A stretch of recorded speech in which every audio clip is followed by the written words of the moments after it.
दोस्तों नमस्कार। उम्मीद है कि आप सभी लोग भी कुशल मंगल होंगे।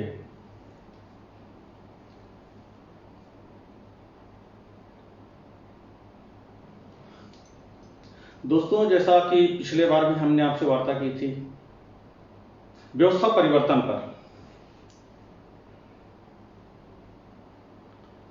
जहां व्यवस्था परिवर्तन पे परिवार की परिभाषा, समाज की परिभाषा, इन सामाजिक मूल्यों के साथ हमें व्यवस्था परिवर्तन करना है। बहुत से नए दोस्त जुड़ते भी हैं सोशल मीडिया पे और जानने की कोशिश करते हैं कि आखिर ये आंदोलन चल क्या रहा है और कैसे चल रहा है। तो दोस्तों, जो पिछला समय बीत गया उसको तो रिपीट करने का इतना समय है ही नहीं। तो उन सभी दोस्तों से अनुरोध है कि पिछले लाइव को जरूर देखें, सुने और आलेख और लेख है उनको भी पढ़ें। दोस्तों, आज डिजिटल कॉन्फ्रेंस रखने का विषय और दिन दोनों ही बड़ा महत्वपूर्ण था। आज दोस्तों गुरु पूर्णिमा भी है। 2017 में जब मैंने एक लेख लिखा था, उसमें अनुशासन विहीन समाज पे बात बोली थी, तो बहुत से दोस्तों ने अपनी क्रिया प्रतिक्रिया भी दी थी। अनुशासन विहीन समाज ना ही सामाजिक, आर्थिक और राजनीतिक तीनों ही प्रगति कभी भी नहीं कर सकता है। गुरु पूर्णिमा जैसा कि नाम है, हम लोगों ने अपने बचपन की क्लासों में जरूर पढ़ा होगा। गुरु गोविंद दो खड़े काको लागे पाए, बलिहारी गुरु आपने गोविंद दियो बताया। दोस्तों, गुरु का महत्व जीवन के प्रत्येक पल पे है, वो चाहे विद्यार्थी जीवन हो, पारिवारिक जीवन हो या सामाजिक जीवन हो।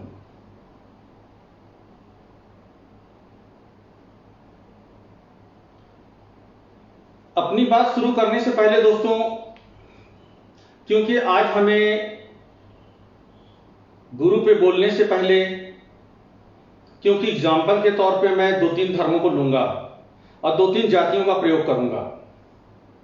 उन धर्म गुरुओं से मैं पहले ही क्षमा प्रार्थी हूं। मैं सिर्फ आपके धर्म का प्रयोग कुछ समाज जो गुरु के महत्व को नहीं समझता है उसकी एग्जाम्पल के तौर पे प्रस्तुत करूंगा।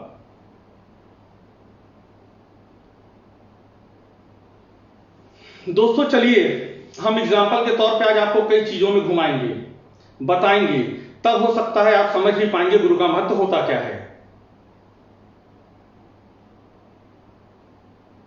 दोस्तों, चलिए आज आपको एक शादी में ले चलते हैं, क्रिश्चियन की शादी में। हर समाज का अपना एक सामाजिक कार्यकर्ता होता है और वही कार्यकर्ता वर्तमान और भविष्य की व्यवस्था परिवर्तन पे अपनी राय देता है।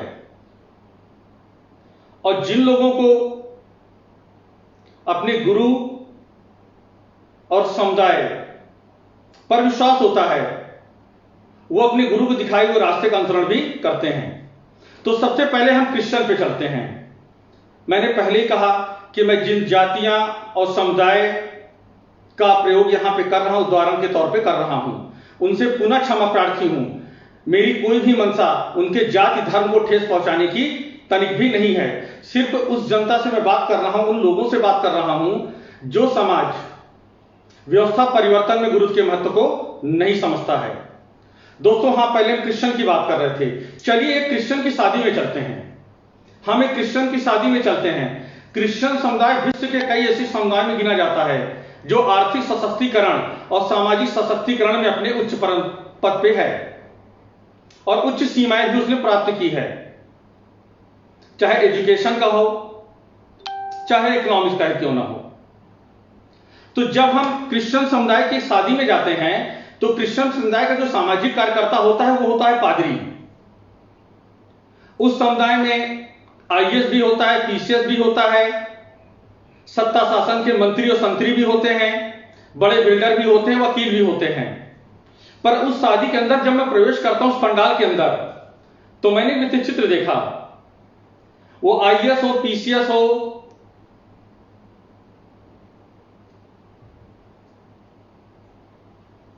बिल्डर हो, वकील हो और दलाल हो, वो सभी जब जाते हैं तो जब अपने अपने पंडालों पे अपने अपने स्थान पे गुफ्तगू भी करते हैं, सारी बातें भी करते हैं, अगर उनका सामाजिक कार्यकर्ता आ जाता है, सामाजिक कार्यकर्ता उस समाज का एक पादरी होता है, तो वो आईएएस हो, पीसीएस हो, मंत्री हो, संतरी हो, वकील हो या कोई भी हो, सभी लोग उसका सम्मान करते हैं। सम्मान इसलिए नहीं करते क्योंकि पादरी है, क्योंकि वह गुरु भी है उस समुदाय का, और उस गुरु को उस समुदाय में सबसे उच्च स्थान पे बैठाया भी जाता है। उसके दिए गए परिवर्तन, उसके दिए गए मार्गदर्शन, उस समाज के सभी लोग उसका अन्याय करते हैं। आप भी जानते हैं, हम भी जानते हैं, वो समुदाय आज विश्व के कई देशों में अपना सामाजिक आर्थिक कीर्तिमान हासिल कर चुका है। अब आते हैं दूसरे समुदाय में, मुस्लिम समुदाय। मुस्लिम समुदाय का जो सामाजिक कार्यकर्ता होता है वो एक मौलाना होता है।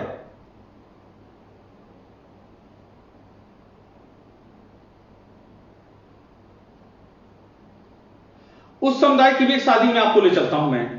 ये एक उदाहरण है कि आपको समझना होगा। जब उस समुदाय की शादी में जाता हूं तो वहां इराक से आए हुए बहुत धनाढ्य लोग भी होते हैं उस समुदाय को, क्योंकि वो समुदाय बहुत ही शिक्षित है। वहां आईएएस भी आता है, पीसीएस भी आता है, संतरी भी आता है, मंत्री भी आता है। पर वहां पे जो उस समुदाय का सामाजिक कार्यकर्ता होता है उसको भी उच्च पदक ही मिलता है। ऐसा नहीं होता है कि एक आईएएस को सलाम करने एक पादरी जाता है, एक पादरी को सलाम करने एक आईएएस ही उस समुदाय का जाता है। यह है अनुशासन का महत्व। ऐसा नहीं कि उस समुदाय ने भी अपनी कई कंट्रियां नहीं बनाई हैं, मुस्लिम समुदाय ने भी अपनी कई कंट्रियां बनाई हैं और विश्व में अपना कीर्तिमान भी स्थापित किया है, वो चाहे आर्थिक हो, चाहे राजनीतिक हो या सामाजिक हो। दोस्तों, कहने का मतलब यह कि जिस समाज में अनुशासन नहीं होता है या जो समाज अनुशासनहीन होता है उसकी दुर्दशा आप स्वयं देख रहे होंगे। अब चलिए तीसरे धर्म में चलते हैं जिसे आप ब्राह्मण वर्ग कहते हैं। अगर ब्राह्मण वर्ग की भी शादी में आप कभी जाइएगा बहुत नजदीक से देखिएगा, क्योंकि आप जिस देश में रहे हैं, जिस देश में आप रह रहे हैं, उस देश में सबसे उच्च पदस्थ पे आज वो वर्ग शामिल है। वो चाहे न्यायपालिका में हो, चाहे राजनीतिक में हो, चाहे सामाजिक में हो, चाहे आर्थिक में। उस समाज की भी शादी ब्याह में मैं गया हूं, उस समाज की शादी ब्याह में गया हूं तो बड़े बड़े बिल्डर दिखते हैं, बड़े बड़े माफिया भी दिखते हैं, आईएएस और पीसीएस भी दिखते हैं, बहुत बहुत पैसे वाले भी दिखते हैं। अगर उसके समाज का सामाजिक कार्यकर्ता, इसे आप पंडित कहते हैं, ब्राह्मण भी कहते हैं, जो उस समाज को दशा और दिशा देने का काम करता है, अगर उस समारोह में वो शामिल हो जाएगा या होता है तो वहां वो आईएएस हो, पीसीएस हो, मंत्री हो, संतरी हो, धनाढ्य हो, दलाल हो, सभी लोग उसको सम्मान करते हैं, पैर छूते हैं और बैठने के लिए उच्च स्थान भी देते हैं। दोस्तों, ये बहुत गंभीर मुद्दा है जिसे आपको समझना होगा, क्योंकि आजादी के बाद जिन जिन समाज ने गुरु का महत्व नहीं समझा और अनुशासन नहीं समझा, आज वो जमी दोष है, लड़ाई लड़ रहा है जमीन पे आने तक की। दोस्तों, ये तो रहा सिर्फ एग्जाम्पल। अब आपको एक ऐसी शादी में ले चलते जिस समुदाय से मैं भी ताल्लुक रखता हूं, वो है पारसी। क्योंकि और से किसी समुदाय के लिए मैं कुछ बोलूंगा तो हो सकता है उसको आपत्ति भी होगी, पर पारसी समुदाय का एग्जाम्पल मैं आपको जरूर दूंगा। चलिए इस समुदाय में चलता हूं शादी में। जब इस समुदाय में जाता हूं तो यहां भी आपको एक दो चार बिल्डर मिल जाएंगे, दो चार मंत्री संतरी भी मिल जाएंगे, दो चार एडवोकेट और दलाल भी मिल जाएंगे। ढूंढे नहीं मिलता इस समुदाय में अनुशासन। पता नहीं ये समाज उस समाज के अनुशासन को समझता है कि नहीं समझता है, उस सामाजिक कार्यकर्ता को महत्व देता है या नहीं देता है। मैंने तो आज तक इस समुदाय में कभी नहीं देखा वो उस मंत्री संतरी दलाल गाड़ी गुंडा वालों के पीछे परेशान हो गए, कोई सेल्फी ले रहा होता है, कोई कुछ कर रहा है, वो ऐसे लेता है जैसे समाज को यही मार्गदर्शन दे रहे हो, यही समाज को चला रहे हैं।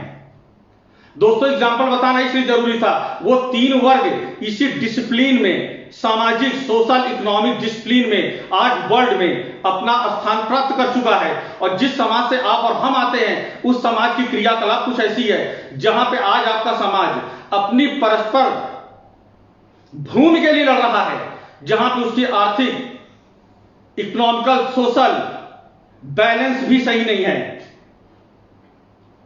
दोस्तों आज गुरु पूर्णिमा का दिन था, मुझे इस विषय में बात पहले भी करनी थी, पर होता है अगर एक साथ ही मैं सारे विषयों पर अगर बात कर लूंगा,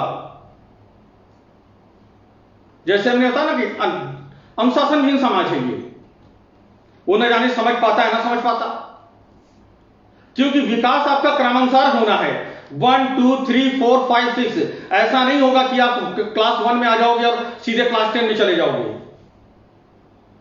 दोस्तों ये व्यवस्था परिवर्तन, अगर इस व्यवस्था परिवर्तन को आप समझ पाएंगे, डिसिप्लिन समझ पाएंगे, सीनियरिटी जूनियरिटी का महत्व समझ पाएंगे, सामाजिक कार्यकर्ता, ऐसा नहीं मैं कहता हूं कि आपके समाज का जो राजनेता है, बिल्डर है, वकील है, उसको सम्मान नहीं मिलना चाहिए, पर सम्मान की भी एक परिधि होनी चाहिए कि उसको किस स्थान पे सम्मान देना है। सार्वजनिक जीवन में सम्मान देना है, व्यक्तिगत जीवन में सम्मान देना है, यह आपको पहले तय करना होगा।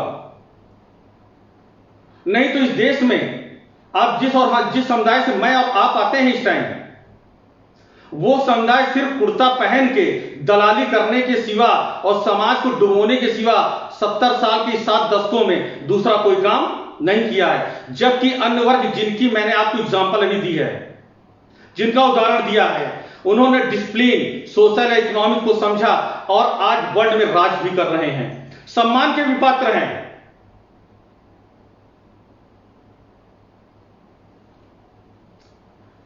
दोस्तों पुनः मैं क्षमा प्रार्थी हूं उन सभी दोस्तों से, उन सभी धर्माचार्यों से जिनके धर्म का मैंने उदाहरण दिया है। मैं सिर्फ इस धर्म का उदाहरण उन्हें समझाने के लिए किया है। अगर किसी के धर्म या जाति पे कोई ठेस पहुंच रही होगी तो उसके लिए मैं क्षमा प्रार्थी भी हूं। व्यवस्था परिवर्तन की परिधि, दोस्तों कुछ दिन पहले हमने व्यवस्था परिवर्तन की परिधि पे भी बात की थी,